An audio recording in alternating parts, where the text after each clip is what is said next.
Hello, Mr. Price. How are you? How's camp? Oh, are you looking forward to it? This is the big Yeah, time.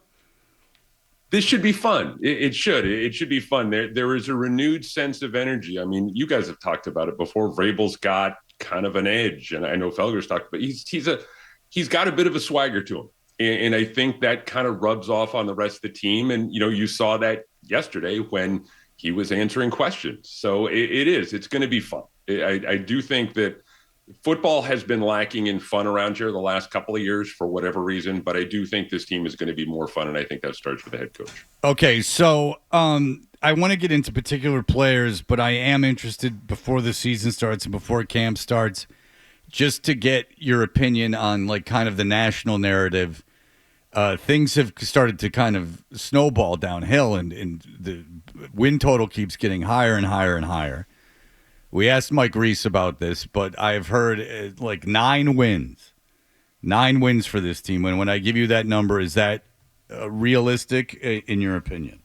I think that's realistic if everything goes according to plan. I think the ceiling for this team is 8, 9 wins. And that is if the blue chip players play like they're expected to play, they stay relatively injury free, and they take advantage of bad football. Vrabel talked a little bit about that yesterday, their ability to just kind of take advantage of situations that they could take advantage of. And we haven't seen that over the last couple of years because they've played against some bad football teams and they haven't risen to the occasion. If they hit all of those marks, then I think 8 or 9 wins is a reasonable level of expectation for this team. But that's like I said, that's the ceiling, I think, for this group. Going back to some of these other teams that we're talking about and taking advantage of bad football that you can assume will be played by a handful of these teams, especially early in the schedule. If both teams show up, this is tough to do, Chris, without looking at the matchups from week to week. But just overall, if both teams show up and play their best, do you think the Patriots end up winning all of those games against other, let's be kind and say teams that are on the rise? No. Or do you think you end up splitting with some of those teams if they both show up and play their best? I think they end up splitting with some of those teams. I do. I think that they're going to take some losses that are kind of perceived to be bad losses. Maybe, bad losses at the end of the year where you can kick yourself and say, hey, maybe if they'd won these 2 games, they'd be in a little bit better position come January. But I think they're going to end up splitting those games. I think they're going to win some games that will surprise some people. Look, you always end up winning at least one or 2 games every year. I don't care who you are. You back into a victory. I remember a couple of years ago when Mac Jones beat Buffalo. They're any given Sunday kind of wins. But overall, I think ultimately to answer your question, they're going to win some of those games. They're going to lose some, but they're going to split. They are. And I think that's a fair kind of look at where they are in their overall development. It also matters to when they get those wins. I think I heard someone on the station say this the other day where like if they're in a position, if they're like 2-6 out of the gate and they win 4 games, for their last 5, then I think you go into the offseason feeling good, even if you won 7 games as opposed to 9 games. So I think you just want to be a pain in the ass to play against by the end of the year. I think that if you can, for example, if you can knock Miami out of the playoffs in that last game or knock Miami out of the playoff picture in that last game, then I think you've kind of done your job when it comes to laying a foundation for success down the road. Give you an example is the Lions team couldn't make the playoffs. They played Green Bay. Green Bay in the last game of the season, Green Bay was playing for a playoff spot and they beat Green Bay. I think they beat Green Bay in Green Bay. I think I know they did. And that was the jumping off point to what they are now, which is a disappointment in the playoffs. No, it was the jumping off point to what they are now.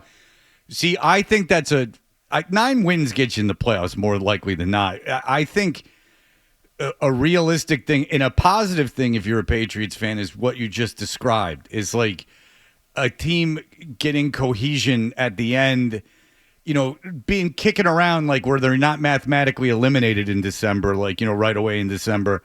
But, you see growth happen. And certainly with the quarterback position, a lot is being put on Drake Maye's shoulders. Again, last year it was just showcasing the, athletic talent was enough. You make one, crazy throw, that's enough to take the fan base through the week. Now you're asking him to win games, which requires not making mistakes more than anything else. A lot of pressure on him this year, I feel. Yeah, and I think there should be a lot of pressure on him this year. He talked a little bit about that over the course of the spring workouts, that he welcomes that added expectation. And I think there should be an added level of expectation. Look, I have no worry about his physical ability. I'm a little bit concerned about his ability to pick up a Josh McDaniels scheme relatively quickly. But the thing that I would be looking for, and the thing that I'm going to be looking for from Drake Maye this year, is his emergence as a true leader, his emergence as a captain. One of the things we saw in the spring, and I know Mike has talked about this before, where at the end of practice, guys were lined up on the goal line, and Drake was the one calling out the cadence. And if they got it wrong or if someone jumped, they had to run again. Those are little things. I want to see Drake Maye not chew out a teammate, but I want to see Drake Maye hold his teammates accountable. Last year, he was the rookie. Everyone loved him. You had a certain level of expectation with a rookie quarterback. Now he needs to be able to take that next step as a leader, not just from a physical perspective, but from a guy who is the face of the franchise going into the 2025 season. Who's he throwing the football to? Who are the wide receivers other than Stefon Diggs that are going to have an impact this year? I mean, it seems to me it's Stefon Diggs and a bunch of other guys. Yeah, it really is right now. I think, but to be fair to those other guys, you can put Pop Douglas. I think Pop Douglas has had some success in this league. I'm not saying that he's an overwhelming physical talent, but you look at the history of slot receivers in Josh McDaniels' offenses, and if Pop Douglas stays in his playbook and stays healthy, he should have a good year. It's on him to be able to have a good year. I'm fascinated by the back end of that wide receiver depth chart. I know that you guys have questions about, obviously, Diggs and Bourne and Kyle Williams and the rest of them. Here it comes, the Efton Chisholm. Here it comes. Chisholm. Here it is. He's going to be the guy. He is. I think I wrote this the other day. He is going to be the Austin Carr this year. The Bam Childress of the summer, where guys are going to be clamoring for. He's going to have like 7 catches for like 80 yards in the preseason opener, and he's going to have people talking for like a week. I think I'll say this. Look, he is going to be able to find a way to stick around. I don't know if that's going to be, through the Foxborough flu and he gets put on IR all year, or if they find the 53rd man on the roster, he ends up being that guy. But I think he's going to be that guy. But he is going to be a part of a conversation with Polk, Baker, the rest of them at the back end of that depth chart that I think is going to be one of the better positional battles this summer. Which shows the brilliance of the Polk pick. Now, if you Stefon Diggs in good news in the receiver front, he wasn't expected to be participating at this level so soon. What are your takeaways from that? No, I think it's a good thing. And Vrabel kind of really pinpointed this yesterday. He's like, look, guys come back from different injuries at different times. The last time I saw a guy do this, you guys can remember this, is Welker.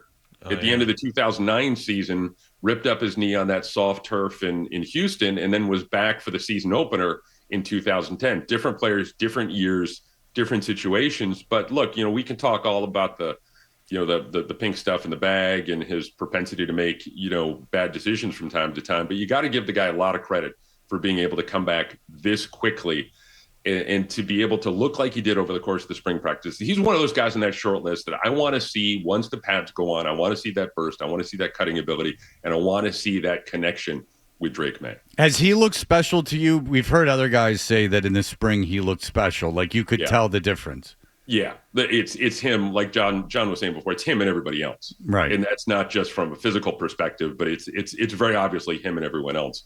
He is, if he is healthy.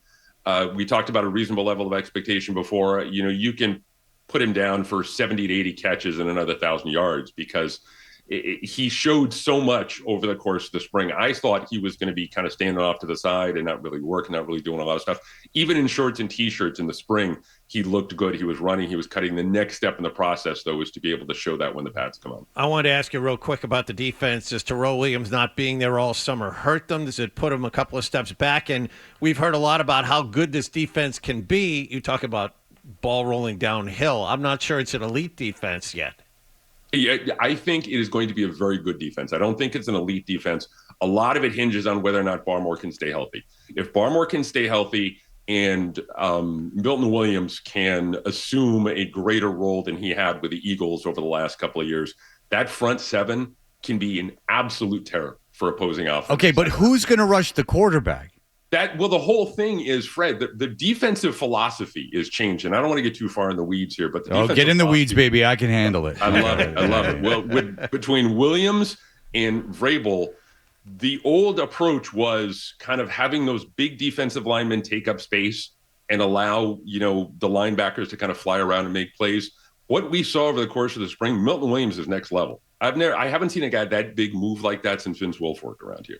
It's all about penetrating. It's all about being disruptive. When you ask who's going to rush the quarterback, I'll counter by saying it's going to be just about everybody. And there's going to be some swings and misses early on where guys are going to miss tackles just because the scheme and kind of getting used to the scheme and playing at a certain speed. But this group, Keon White, Milton Williams, Christian Barmore, Harold Landry, if they stay healthy, that's a really impressive group across the board. And we're not even talking about a guy who I really think is going to be kind of an under the radar, not a superstar, but a really important guy for this team is Robert Spillane. So this defense, I think, has a chance to be really, really good. White guy hustle. Just a matter of staying healthy. Yeah, Spillane, coach's guy. White guy hustle. Yeah, total coach's guy. You got to love it.